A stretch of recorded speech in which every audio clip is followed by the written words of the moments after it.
দিদি এসছে আমাদের সামনে।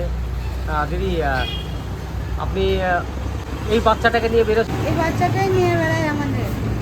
এই বাচ্চাটাই আমার চোখের মণি। মানে ও যদি না নিয়ে আসে তাহলে আমাদের ভাতের আড়িও চাপবে না।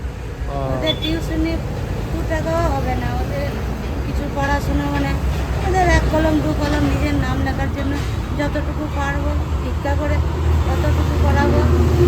বাড়িতে দাদা নেই? দাদা আছে, দাদাও আমার মতনই ছোট। আমার একটা রয়েছে, ও শরীর খারাপ দিন কয়েক থেকে। এবারে রোদে ঘোরালে তো আরো বাড়াবাড়ি হয়ে যাবে। ওদের জন্য বললাম একজন থাকতে হবে। আপনার বাড়ি কোথায়? পদমা, গাড়া পদমা। গাড়া পদমা? হ্যাঁ, পদ্ম পঞ্চায়েত, দুবরাজপুর ব্লক। কত দূর থেকে এসেছেন? হ্যাঁ, জয়দেব মোড় থেকে নামতে হয়। জয়দেব মোড়ে চাপতে হয়, জয়দেব মোড়ে নামতে হয়। তাহলে দেখুন আপনারা, এক দিদি চোখও ভালো দেখে না, উনি বলছে যে ওই যে ছেলেটা দাঁড়িয়ে আছে এইটাই হচ্ছে ওনার চোখের মণি। কারণ উনি চোখে দেখে না, তাই ছেলেটা ওনাকে নিয়ে ঘুরে বেড়ায়। তার জন্যে ও এই দিদির কাছে এখন চোখের মণি। এই বাচ্চাটা দেখুন এখন পড়াশোনার টাইম, কিন্তু এই বাচ্চাটাকে নিয়ে দিদিকে ঘুরতে হয় দুটো পয়সার জন্যে। তা আপনারা দেখুন, যে যেখানেই থাকুন আপনারা যদি এরকম কোনো অসহায় দিদিকে দেখতে পান যে বাচ্চা নিয়ে ঘুরছে, তাদেরকে অন্তত কিছু একটা হেল্প করুন আপনারা। কারণ কি দেখুন, আমাদের সমাজে এখন ইনরা বেঁচে থাকবে, কিন্তু আমাদের কেউ কেউ যদি কিছু দিয়ে থাকি সেটার স্বার্থে। আর ইনি যে বাড়ি থেকে বেরিয়ে এসছে এই বাচ্চাদের, আপনার ছেলে মেয়ে কটা? 2টো ছেলে, একটাই মেয়ে। 2টো ছেলে, একটা মেয়ে ওনার। তা দেখুন উনি যে বেরিয়েছে, ওই ঘরে আরও যে 2টো মেয়ে আছে, একটা মেয়ে একটা ছেলে ঘরে। ওনার বাড়িতে একটা ছেলে একটা মেয়ে এখন রয়েছে। তাদের মুখে 2টো ভাত তুলে দেওয়ার জন্যই কিন্তু উনি বেরিয়েছে।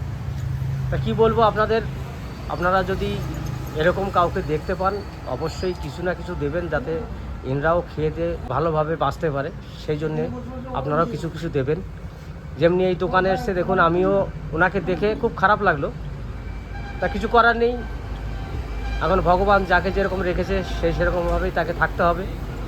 আর আমার বাড়ির থেকে আমি অনেকটা দূরেই আছি, আমি যতটা পারি ওনাকে ততটা আমি দিচ্ছি। আর আপনারাও যদি দেখেন তাহলে আপনারা কিছু সাহায্য করবেন। দিদিটার চোখে দেখতে পায় না। ঘর বাড়িও তো আমাদেরকে দেয়নি ভাই। আপনাদের ঘর বাড়িও সরকার থেকে দেয়নি? না, খুব কষ্ট রয়েছে, তেলপুর খাটিয়ে। তো উনি বলছে ওনার সরকার থেকেও ঘর দেয়নি। এই যে দিদি যে চোখে দেখতে পায় না, এনাকে একটা ঘর দেওয়ার খুব দরকার ছিল, তাও এখনও দেয়নি। যখন তাহলে হয়তো সামনে দেবে আশা করি। তা যাক, অনেক রাস্তা সাইডে শুয়ে থাকে, একটা চালাক। যাক, অনেক কথা বললাম। আর এখন আমার কাছে যা আছে আমি দিদি আপনাকে দিচ্ছি। এখন তো আমার কাছে বেশি পয়সা নেই, আমার কাছে যেটা আছে আপনাকে সেটা দিচ্ছি, ঠিক আছে? এই নিন, নাও। বেশ, তাহলে আপনারা আসুন। রোদের মধ্যে যদি খারাপ লাগে তাহলে এক জায়গায় বসে রেস্ট নিয়ে নেবেন, ঠিক আছে?